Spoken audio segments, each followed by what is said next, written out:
নমস্কাৰ দিল্লী সালতানাত সিসেটৰ আজি আৰম্ভ হৈছে বাকি হিষ্ট্ৰীখিনি আমাৰ চলি আছে ঠিক আছে আমাৰ সিলেবাস এখন আছিল হিষ্ট্ৰী সিসেটৰ কাৰণে সিটেটৰ কাৰণে নট সিসেট সিসেট এপিএসসি কাৰণে সিসেট আছে ঠিক আছে সো হিষ্ট্ৰী আমাৰ এইখিনি টপিক ওয়াইজ আলোচনা হৈ আছে ঠিক আছে ইয়াত আমি কি চালো আৰ্লি সোসাইটি চালো ঠিক আছে দা আৰ্লি সোসাইটি চালো আৰু আজি আমাৰ টপিক হৈ গল দিল্লী সালতানাত আজি আমাৰ চাবলগীয়া টপিক কি দিল্লী সালতানাত বা সুলতানস অফ দিল্লী ঠিক আছে সুলতানস অফ দিল্লী আমি আজি আৰম্ভ কৰিব লৈছো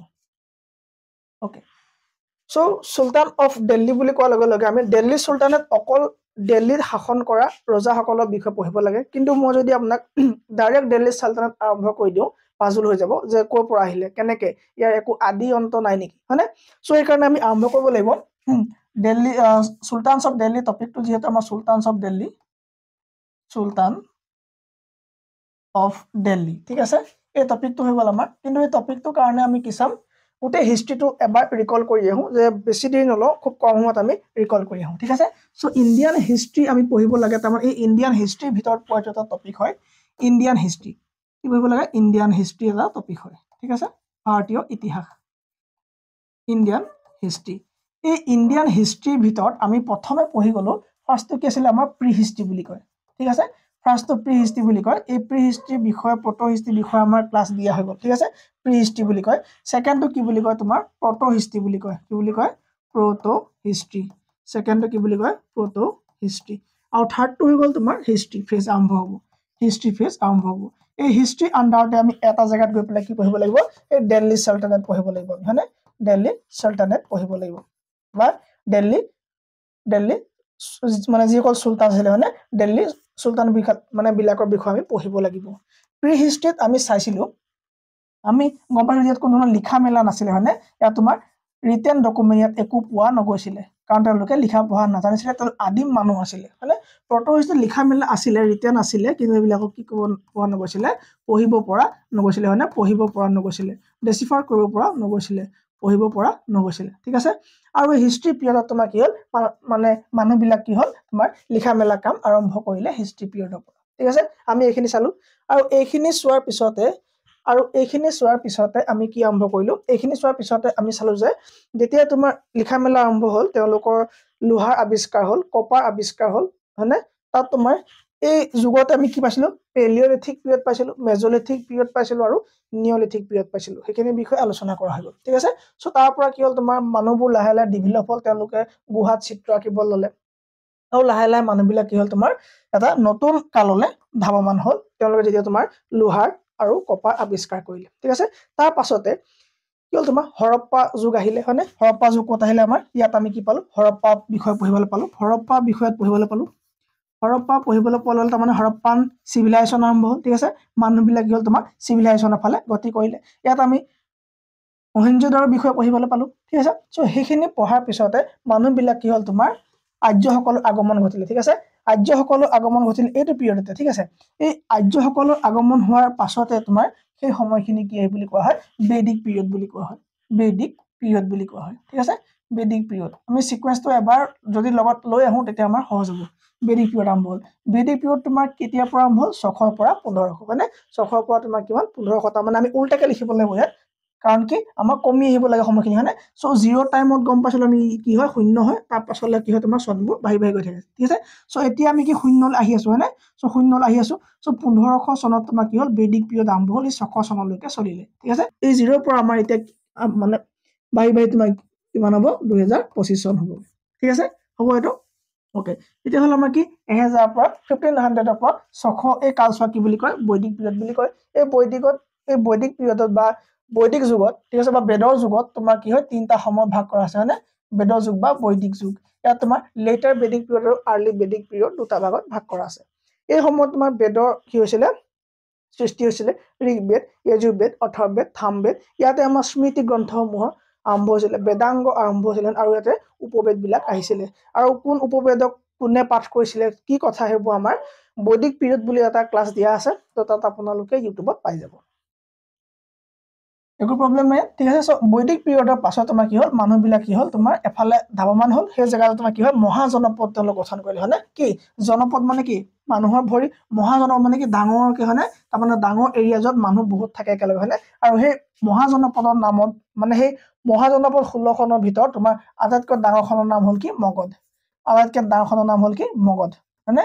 মগধ এই মগধতে তোমাৰ কি হৈছিলে আটাইবিলাক বা প্ৰায়বিলাক কি হৈছিলে তোমাৰ ডাঙৰ ডাঙৰ কি হৈছিলে যিবিলাক ডাইনাষ্টি আছিলে বংশ আছিলে সেই বংশবিলাকে কি হৈছিলে গা কৰি উঠিছিলে হয়নে আৰু এই বংশবিলাকৰ কি হয় ৰজাসমূহৰ বিষয়ে আমি পঢ়িব লগা হয় ঠিক আছে বংশবিলাকৰ আমি কি ৰজাসমূহৰ বিষয়ে পঢ়িব লগা হয় সেই বংশবিলাকৰ নামৰ কাৰণে এটা শৰ্ট ট্ৰিক আছিলে সেই ট্ৰিকটো মই দিছিলোঁ সেই ট্ৰিকটো আমি কৈছিলোঁ যে হাসি নামাৰিবা ট্ৰিকটো কি আছিলে হাসি না মা ৰিবা কোন কাণ চেপা দিম হয়নে কাণ চেপা দিম এইটো আমাৰ কি ট্ৰিক আছিলে হয়নে ইয়াৰ পৰা আমি হাৰৰ পৰা আমি লৈছিলোঁ যে হাৰিয়াংকা ডাইনাষ্টি আমি হাৰৰ পৰা কি লৈছিলোঁ হাৰিয়াংকা ডাইনাষ্টি হাৰৰ পৰা কি আছিলে হাৰিয়াংকা ডাইনাষ্টি হাৰিয়াংকা ক'ত এইবিলাক চব ছাৰ মগধত ঠিক আছে হাৰিয়াংকা ডাইনাষ্টি ঠিক আছে মই ডি বুলি লিখিম জেগা কম কাৰণে অ'কে হাৰিয়াংকা ডাইনাষ্টি প্ৰতিষ্ঠা কৰিছিলে বিম্বিসাৰে কোনে বিম্বিসাৰে সেইসমূহ এতিয়া মই ক'বলৈ নাযাওঁ ঠিক আছে মাত্ৰ মই তেওঁলোকৰ ফাউণ্ডাৰকেইজনৰ কথা কৈছোঁ তেওঁ কোন হয় বিম্বিসাৰ অজাত শত্ৰু তেনেকৈ কি আছিলে ৰজাবিলাক আছিলে সৰ্বপ্ৰথম শিশুনাগা ডাইনাষ্টি কি আছিলে শিশুনাগা ডাইনাষ্টি বা এই শিশুনাগা ডাইনাষ্টি প্ৰতিষ্ঠা কৰিছিলে কোনে শিশুনাগে কিং কোন আছিলে শিশুনাগে প্ৰতিষ্ঠা কৰিছিলে হয়নে এইখিনি গম পালো নাও পৰা গ'ল ছাৰ নন্দা ডাইনাষ্টি কোন আহিলে নন্দা ডাইনাষ্টি প্ৰতিষ্ঠাপক কোন হয় মহাপদ্মনন্দ কোন হয় মহাপদ্মনন্দ ঠিক আছে মহাপদ্মনন্দ এষ্টাব্লিছ কৰিছিলে ঠিক আছে ওকে তাৰপৰা তোমাৰ কি গ'ল সুপ আহি গ'ল তোমাৰ শুঙ্গা ডাইনাষ্টি কি আহি গ'ল শুঙ্গা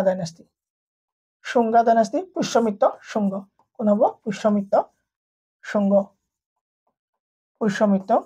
শুঙ্গ এষ্টাব্লিছ কৰিছিলে হয়নে তাৰপৰা তোমাক কাৰ পৰা তোমাৰ কানভা ডাইনাষ্টি কি আহিলে কানভা ডাইনাষ্টি যাক তোমাৰ এষ্টাব্লিছ কৰিছে কোনে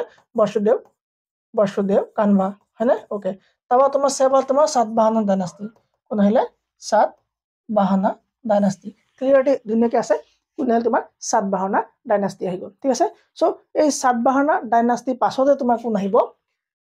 তাৰপৰা তোমাৰ কি হ'ব ISPK গুপ্তা ঠিক আছে গুপ্তাবিলাকৰ পিছত তোমাৰ আহি গ'ল কি হ'ল তোমাৰ পাল ডাইনাষ্টি ঠিক আছে পল্লৱা ডাইনাষ্টি ঠিক আছে তাৰপৰা তোমাৰ আহি গ'ল একেবাৰে শেষলৈ তোমাৰ একেবাৰে তললৈ কি যাব বৰ্ধমান ডাইনাষ্টি গ'ল আৰু তাৰপৰা একেবাৰে সাউথ ইণ্ডিয়া যিটা বংশ আছিলে সেইকেইটা বংশ তোমাৰ কি আছিলে তোমাৰ এইফালে কি আছিলে তোমাৰ সাউথ ইণ্ডিয়াত সংগম পিৰিয়ড ওকে ইয়াত তুমি টুলকাপিয়ম এইবিলাকৰ বিষয়ে পাম সংগম সমিতি কেইখন হৈছিলে আমি সেইখিনি বিষয়ে আলোচনা কৰা হৈছে চাব ঠিক আছে সো আমাৰ টপিকটো আজি সেইটো নহয় কাৰণে মই মাত্ৰ এবাৰ লৈ আহিছোঁ ঠিক আছে আৰম্ভণিৰ পৰা লৈ আহি আছোঁ ওকে সো এইবিলাক যোৱাৰ পাছতে আমাৰ কি আহিলে একেবাৰে শেষত আমি পামগে ৰাজপুত পিৰিয়ড কাকো আমি ৰাজপুত পিৰিয়ড ওকে ৰাজপুত কাল বা ৰাজপুত পিৰিয়ড ওকে এই ৰাজপুত কাল তোমাৰ কেতিয়াবা কিমানলৈকে চলিলে 800 পৰা 1220 লৈকে কি চলিলে ৰাজপুত পিৰিয়ড চলিলে ক্লিয়াৰ সাউন্ড প্ৰপাৰলি আহি আছে ওকে একো প্ৰব্লেম নাই ঠিক আছে এই ৰাজপুত পিৰিয়ডতে তোমাৰ কি হ'ল আমি তাত পোৱা এজন ৰজা আছিলে পৃথ্বীৰাজ চৌহান কোন আছিলে পৃথ্বীৰাজ চৌহান ওকে এই পৃথ্বীৰাজ চৌহানৰ লগত কি হৈছিলে যুদ্ধ হৈছিলে কাৰ মহম্মদ ঘোৰী ঠিক আছে পৃথ্বীৰাজ চৌহান তাৰপৰা কাক পাছলৈ আমি পৃথ্বীৰাজ চৌহান ঠিক আছে পৃথ্বীৰাজ চৌহানৰ লগত তোমাৰ কাৰ ফাইট আছিলে এজন তোমাৰ বাহিৰৰ পৰা অহা এজন মুছলিম আছিলে তেওঁৰ নাম কি আছিলে মহম্মদ ঘোৰী ঘোৰ বংশ আছিলে কোন মহম্মদ ঘোৰী ঠিক আছে এই মহম্মদ ঘোৰীৰ লগত তোমাৰ কি হ'ল মহম্মদ ঘোৰী অহাৰ লগে লগে কি হ'ল তোমাৰ দেশত মুছলিম এটেক আৰম্ভ হৈ গ'ল কি আৰম্ভ হৈ গ'ল দেশত মুছলিম এটেক আৰম্ভ হৈ গ'ল ঠিক আছে সো আমি এতিয়া লিখিব লাগিব মুছলিম এটেকৰ বিষয়ে মুছলিম এটেক কৰিবলৈ আৰম্ভ কৰিলে কোনে মুছলিমে আৰম্ভ কৰিলে ঠিক আছে ওকে এই মুছলিম এটেকৰ ভিতৰত প্ৰথমজন আছিলে মহম্মদ বিন কাছিম ঠিক আছে মহম্মদ কাছিম তাৰপৰা আহিলে এজন মহম্মদ গজনবী তাৰপৰা আহিলে এজন তোমাৰ কোন ঘোৰী যিটো আমি চাইছিলোঁ জানো ঘোৰী আহিলে আৰু শেষত তোমাৰ কোন আহিব বাবৰ আহিব এই বাবৰে প্ৰতিষ্ঠা কৰিব তোমাৰ মোগল বংশ বাবৰে কি প্ৰতিষ্ঠা কৰিব মোগল বংশ প্ৰতিষ্ঠা কৰিব ঠিক আছে মোগল আৰু এই ঘৌৰীয়ে কি প্ৰতিষ্ঠা কৰিলে ঘৌৰীয়ে তোমাৰ কি প্ৰতিষ্ঠা কৰিলে ঘৌৰী তোমাৰ কি হ'ল ঘৌৰী এজন কোন হয় মুছলিম হয় ঠিক আছে বাকি কিজনৰ কাম কি আছিলে বাকি কিজনৰ কাম আছিলে অকল টকা পইচা লুণ্ঠন হয় লুণ্ঠন টকা পইচা মানে লুণ্ঠনৰ কাৰণে আহিছিল আৰু এইজন তোমাৰ মেইনলি বাবৰ কি লৈছিলে শাসন কৰিবৰ কাৰণে ভাৰতলৈ আহিছিলে ঠিক আছে আৰু ঘৌৰীয়ে তোমাৰ কি ফাইট কৰি পেলাই কি মানে যুদ্ধ কৰা তেওঁ কি আছিলে উদ্দেশ্য আছিলে এই মহম্মদ বিন কাছিমি আহি পেলাই কৰিলে তেওঁ এজন কি হয় এই মহম্মদ বিন কাছিমি কৰিলে তেওঁ জাজিয়া টেক্স নাম শুনিছে আগত জাজিয়া টেক্স ঠিক আছে এই জাজিয়া টেক্স লগাইছিলে কোনে মহম্মদ বিন কাছিমে তেওঁ কাৰণ কি হয় তেওঁ আৰাবিয়ান মানুহ হয় কোন হয় আৰবৰ পৰা অহা আৰাবিয়ান হয় ঠিক আছে আৰাবিয়ান হয় আৰু হি ইম্প'জ কি ইম্প'জ কৰিছিলে হি ইম্প'জ জাজিয়া টেক্স জাজিয়া কৰ জাজিয়া মানে কি জানেনে জাজিয়া টেক্সটো হ'ল তোমাৰ যিবোৰ অমুছলমান বা অনা মুছলমান সকলক সুৰক্ষা দিবৰ কাৰণে অনা মুছলমান সকলক সুৰক্ষাৰ কাৰণে এটা টেক্স লগাইছিলে যাক জাজিয়া টেক্স বুলি কয় এই টেক্সটো বাহিৰত ৰাখিছিলে তোমাৰ চিলড্ৰেনক অল্ড মানুহক ব্ৰাহ্মণক আৰু হেণ্ডিকেপ বিলাক তোমাৰ কি হৈছিলে বাহিৰত ৰাখিছিলে এই ব্ৰাহ্মণৰ ওপৰত জাজিয়া টেক্স লগোৱা মানুহজন কৈছিলে ফিৰোজ শ্বাহ তুগলক ঠিক আছে ফিৰোজ শ্বাহ তুগলকে তুমি কৈছিলে এই ব্ৰাহ্মণসকলৰ ওপৰত কি জাজিয়া টেক্স ইম্প'জ কৰিছিলে দেন ওকে গজনবী কি হয় গজনবী এজন তোমাৰ কি হয় আফগানিস্তানৰ এজন মানুহ হয় যি তোমাৰ কৈছিলে সোমনাথ টেম্পল আক্ৰমণ কৰিছিলে 1025 খ্ৰীষ্টাব্দ ঠিক আছে গুজৰাটৰ সোমনাথ টেম্পল ঠিক আছে সোমনাথ টেম্পল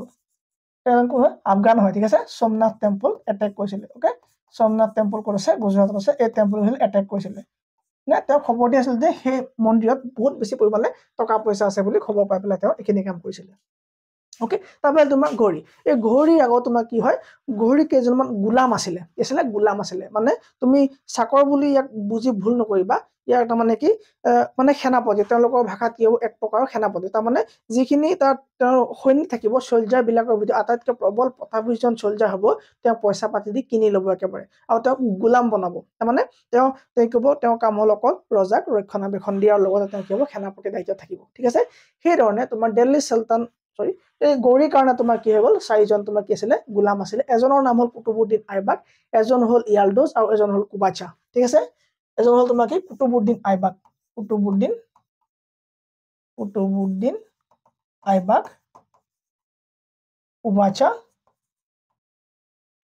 কুবাচা ঠিক আছে তাৰপৰা হ'ল তোমাৰ এজন ইয়ালদোজ আৰু এজন হ'ল তোমাৰ বখতিয়াৰ মোহাম্মদ বিন বখতিয়াৰ ঠিক আছে বখতিয়াৰ ওকে এই চাৰিজন তেওঁ কি হ'ল গোলাম আহিলে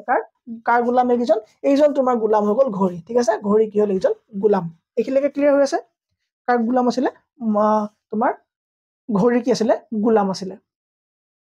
এই তোমাৰ ঘৌৰী যিজন আছিলে ঘৌৰীৰ কি আছিলে এজনী ছোৱালী আছিলে ঠিক আছে এজনী ছোৱালী আছিলে ধুনীয়া ছোৱালীজনী আছিলে এই ছোৱালীজনীক তোমাৰ কি হ'ল প্ৰেমত পৰিলে কোন তোমাৰ কুতুবুদ্দিন আইবাক আৰু কুতুবুদ্দিন আইবাক ক'লে যে মই তাইক বিয়া পাতিব খোজো ঠিক আছে সো যেতিয়া বিয়া পাতিব খোজে কি হ'ব তেওঁ জোৱাই খবৰ জোৱাই কি হৈ যাব সেই দেশখনৰ কাৰণে কি হ'ব জোৱাই কি হ'ব বহুত বেছি মানে গুৰুত্বপূৰ্ণ হ'ব তেওঁ কি হ'ব এদিন ৰজা হ'বগে মানে সো ঘৌৰীৰ গোলাম যিটো চাকৰ আছিলে যিটো তোমাৰ গোলাম আছিলে দাস আছিলে হয়নে সো দাসটো তোমাৰ কি হ'ল কুতুবুদ্দিন আইবাক এই কুতুবুদ্দিন আইবাকৰ দাস আকৌ এজন আহিব ইলতুৎমিছ বুলি হয়নে সো কি হ'ব তেওঁ এই প্ৰতিজন তোমাৰ গোলামে দাসে কি হৈছিলে ইয়াৰ পাছৰ পৰৱৰ্তী তোমাৰ কি হৈছিলে ৰজা হৈ গৈ আছিলে সেইকাৰণে এই বংশটোৰ নামেই হ'ল তোমাৰ কি গোলাম বংশ ঠিক আছে সো গোলাম বংশ প্ৰতিষ্ঠা কৰিব কোনে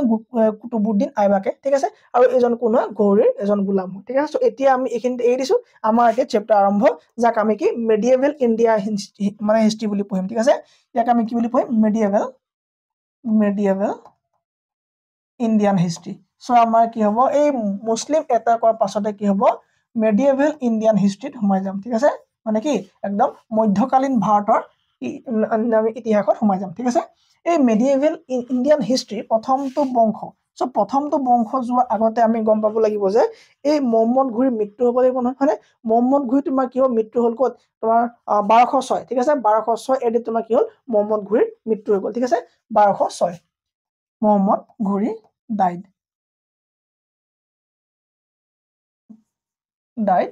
তোমাৰ কি 1206 চনত তেওঁ কি হ'ল মৃত্যু হ'ল ঠিক আছে মৃত্যু হোৱাৰ পাছতে তোমাৰ কি হ'ব 1206 পৰা 1290 চনলৈকে তোমাৰ এটা নতুন ডাইনাষ্টি আহি গ'ল ভাৰতত ঠিক আছে ভাৰতত যাক আমি দিল্লী সালতানাত বুলি কওঁ কি বুলি কওঁ দিল্লী সালতানাত তাৰমানে কি তোমাৰ দিল্লীখন দি দিলে কাক দি দিলে তোমাৰ দিল্লীখন দি দিলে কাক কুতুবুদ্দিন আইবকক সো তুমি যোৱা দিল্লীত গৈ তুমি কৰা শাসন কৰা হয়নে সো 1206 পৰা 1290 কে 1290 লৈকে তোমাৰ কি হ'ল দিল্লী সালতানাত আৰম্ভ হৈ গ'ল ঠিক আছে 1206 পৰা 1290 লৈকে তোমাৰ কি আৰম্ভ হ'ল দিল্লী সালতানাত ঠিক আছে দিল্লী সালতানাত তাৰমানে কি তোমাৰ ইয়াত যিখিনি তোমাৰ দাস আছিলে কাৰ কুতুবুদ্দিন আইবকক হেবিলাক কি হ'ব শাসন আৰম্ভ কৰি লৈ যাব দিল্লী সালতানাত ওকে এই দিল্লী সালতানাতৰ তোমাৰ প্ৰথমটো বংশ আছিলে কি বুলি ক'লো মই 1206 পৰা 1290 তোমাৰ কি হ'ব দিল্লী সালতানাত তোমাৰ কি হ'ব স্লেভ বংশ আৰম্ভ হ'ব কি হ'ব স্লেভ বংশ আৰম্ভ হ'ব ওকে সো 1206 পৰা 1290 তোমাৰ দিল্লী সালতানাতৰ মেইন বংশটোৰ নাম কি হ'ব স্লেভ বংশ যাক আমি অসমীয়াত দাস বংশ বুলি কওঁ কি বুলি কওঁ দাস বংশ বুলি কওঁ ইয়াক আমি গোলাম বংশ বুলি ক'ব পাৰি কি বুলি ক'ব পাৰি গোলাম বংশ বুলি ক'ব পাৰি ঠিক আছে আৰু গোলাম বংশ প্ৰতিষ্ঠাপক কোন হ'ব কুতুবুদ্দিন আইবক কুতুবুদ্দিন আইবক তোমাৰ দাস বংশ প্ৰতিষ্ঠা কৰিব এখিলৈকে প্ৰবলেম নাই কুতুবুদ্দিন আইবক স্যাৰ 1206 পৰা 1290 লৈকে আছিল নহয় 1206 পৰা 1210 লৈকে আছিল কেতিয়ালৈকে আছিল 1206 পৰা তোমাৰ কোন এই কুতুবুদ্দিন আইবক তোমাৰ কিমান আছিল 1206 পৰা 1210 লৈকে কোন আছিল কুতুবুদ্দিন আইবক আছিল ঠিক আছে কুতুবুদ্দিন আইবক 1206 পৰা 1210 লৈকে শাসন কৰিছিল তেওঁ কুৰান খান বুলিও জনা যায় তেওঁ কি বুলি জনা যায় he was known as কুৰান খান কিয় তেওঁ বোলে গোটেই কুৰানখন বুলি কৈছিলে মুখস্থ আছিল সেইকাৰণে তেওঁ কি জনা যায় কুৰান খান বুলি তেওঁ জনা যায় ঠিক আছে তেওঁ ৰাজসভাত এজন মানুহ আছিল ঠিক আছে মিনহাজ তেওঁৰ ৰাজসভাত কোন আছিল মিনহাজ ই সিৰাজ তেওঁ এখন গ্ৰন্থ লিখিলে তাতে নাম কি তাবাকাত ই নাছিৰি বুলি এখন লিখিলে গ্ৰন্থ লিখিলে তেওঁ খিলত লৈছিলে নে খিলত উপাধি খিলত মানে কি এটা উপাধি হয় তেওঁলোকৰ যিটো তোমাৰ খিলাফতৰ দিয়ে ঠিক আছে এই খিলাফত নামৰ তেওঁলোকৰ এটা অৰ্গানাইজেশ্যন আছিলে যি ৰজা হ'বলৈ হলে খিলত উপাধিটো লৈ ল'ব লাগে ঠিক আছে এই যেনেকৈ আমাৰ ধৰা কিবা পাগুৰি এটা লৈ ল'ব লাগে বা কিবা এটা থাকে ন তেনেকুৱা সেই নিয়মটো কি হ'ল তেওঁলোকে খিলত ল'ব লাগে কাৰ পৰা খিলাফত ঠিক আছে এই খিলাফত নাম অৰ্গানাইজেশ্যনটো বা তেওঁলোকে কি ল'ব লাগে খিলত ল'ব লাগে আৰু এইজন ৰজা কি আছিলে খিলাত মানে লোৱা নাছিলে সেইকাৰণে এইজনক ৰিয়েল কিং বুলি কোৱা নাযায় ঠিক আছে নেক্সট ৰজাজনৰ নাম আহিলে তোমাৰ কি ওকে ৰবা আৰু আগতে আৰু এটা পইণ্ট আছে তেওঁ এজন টিচাৰ আছিলে যাৰ নাম আছিলে বখতিয়াৰ কাকি টিচাৰ নাম কি আছিলে বখতিয়াৰ কাকি এই বখতিয়াৰ কাকিৰ স্মৃতিত তেওঁ কি বনাইছিলে কুতুব মিনাৰ বনাইছিলে কি বনাইছিলে কুতুব মিনাৰ বখতিয়াৰ কাকিৰ স্মৃতিত কি হৈছিলে কুতুব মিনাৰ নিৰ্মাণ কৰিছিলে ঠিক আছে আৰু সেকেন্ডজন ৰজা আহিলে কোন আৰাম শাহ কোন আহিলে আৰাম শাহ তেওঁৰ বিষয় ইমান এটা পঢ়িব দৰকাৰ নাই তেওঁৰ বিষয় বৰ বেছিকৈ পৰীক্ষাত নাহে ঠিক আছে কি নাম আৰাম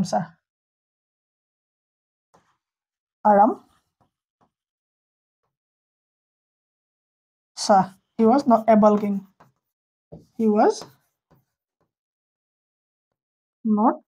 king যোগ্য ৰজা নাছিলে তেওঁ যোগ্য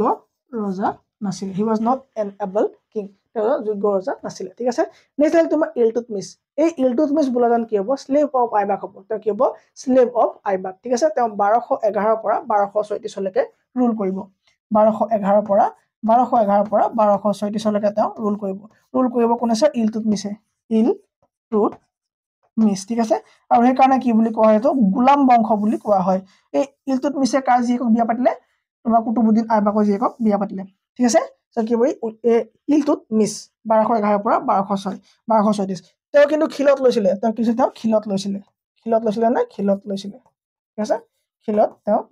লৈছিলে তেওঁ এটা তোমাৰ সিস্টেম আৰম্ভ কৰিছিলে কইন সিস্টেম ঠিক আছে তেওঁ কইন তেতিয়া তেওঁ কৈছিলে কইন ষ্টাৰ্ট কৰিছিলে কইন তেওঁৰ দ্বাৰা ষ্টাৰ্ট কৰা হৈছিলে কাৰ দ্বাৰা ইলতুৎমিছৰ দ্বাৰা কইন ষ্টাৰ্ট কৰা হৈছিলে তেওঁৰ দ্বাৰা এটা নতুন সিস্টেম আছিলে ইক্তা সিস্টেম ওকে ইক্তা সিস্টেমটো আৰম্ভ কৰিছিলে আৰু তেওঁৰ লগতে কেপিটেল দিল্লী কৈছিলে আৰু তাৰ কেপিটেল কৰিছিলে তোমাৰ কেপিটেল কৰিছিলে লাহোৰত কৈছিলে ওকে আৰু এইজনে কেপিটেল চেঞ্জ কৰিলে কেপিটেল ক'ত লৈ গ'ল দিল্লী লৈ গ'ল কেপিটেল দিল্লী লৈ গ'ল এতিয়া দিল্লী সালতানাত লাগিছে মানে দিল্লী আৰু তাৰ নতুন সিস্টেম ইন্ট্ৰোডিউস কৰিলে যাক কোৱা হয় ইকটা সিস্টেম যাক কোৱা কি ইকটা সিস্টেম এই ইকটা সিস্টেম মানে হল তোমাৰ ল্যান্ড বিলাকক স্মল স্মল পাৰ্টত বিভক্ত কৰিব ঠিক আছে ধৰা দেখো এটা এন্টায়াৰ ল্যান্ড এৰিয়া হয় এই ল্যান্ডটো তোমাৰ কি কৰিব তেওঁ ভাগ কৰিব এটা এটা স্মল স্মল এটা এটা ভাগত ভাগ কৰিব আৰু এই ভাগবিলাকৰ নাম দিয়া হ'ব ইকটা ইয়াৰ এটা এটা ভাগ নাম দিয়া হ'ল ইকটা ঠিক আছে ইকটা ওকে এই ইকটা বিলাক তেওঁলোকৰ যে অফিচিয়েলছ আছে সোলজাৰ্ছ আছে মিনিষ্টাৰ আছে সবকে ভাগ কৰি দিব ওকে ভাগ কৰি খেতি কৰিব দিব আৰু খেতি কৰাৰ পিছত তেওঁ কি কৰিব ইকটাদাৰ ডেপিউট কৰিব ইকটাদাৰ মানে যি হে ইকটা বিলাকৰ ওপৰত ট্যাক্স কালেকচন কৰিব সেইবিলাক তোমাৰ কি বুলি কয় ইকটা বুলি কোৱা ঠিক আছে ইকটা বুলি কোৱা হ'ব ওকে মানে ইকটাদাৰ বুলি কয় আৰু ইকটাদাৰ বিলাকে সেই ইকটা বিলাকৰ পৰা মালিক বিলাকৰ পৰা সোলজাৰ বিলাকৰ পৰা অফিচিয়েলছ বিলাকৰ পৰা ঠিক আছে ট্যাক্স কালেক্ট কৰি আনি পেলাই কৰিব সোলজাৰ বিলাক তুমি কৰিব পেমেন্ট কৰিব ঠিক আছে আৰু তেওঁলোক কি বুলি কোৱা হ'ব ইকটাদাৰ বুলি কোৱা হ'ব ঠিক আছে ওকে তেওঁ তাৰ লগতে এটা গুৰুত্বপূৰ্ণ এটা দল আছে তাত মানে কি হয় কি বুলি কয় এটা গ্ৰুপ অফ 40 পিপলৰ এটা গ্ৰুপ অফ 40 পিপল এটা গ্ৰুপ ক্ৰিয়েট কৰিলে যাক সালিসা বুলি কোৱা হয় এই সালিসা কাম হল যে ৰজাৰ কাম বিলাকক কি কৰিব তেওঁলোকে তদাৰক কৰিব তেওঁ কি কৰিব লাগে কি কৰিব নালাগে ৰজাক তোমাৰ কি কৰিব যে আপুনি এটো কৰক এটো নকৰক মানে ৰজাই এটা সিদ্ধান্তত অহাৰ আগত কিবা এটা কাম কৰাৰ আগত সেই সালিসা দলটোৰ লগত কি কৰিব আলোচনা কৰিব পাৰে ঠিক আছে আৰু হেটো নাম দিয়া কি হল সালিসা ওকে গ্ৰুপ অফ 40 পিপলৰ এটা দল আছিল যাক তোমাৰ সালিসা গ্ৰুপ বুলি কোৱা হয় সালিসা গ্ৰুপৰ টাইপ কৰিলে ক্ৰিয়েট কৰিলে সালিসা গ্ৰুপৰ ক্ৰিয়েট কৰিলে আৰু তেওঁ এটা সিস্টেম আছিল ৰেড কাৰ্পেট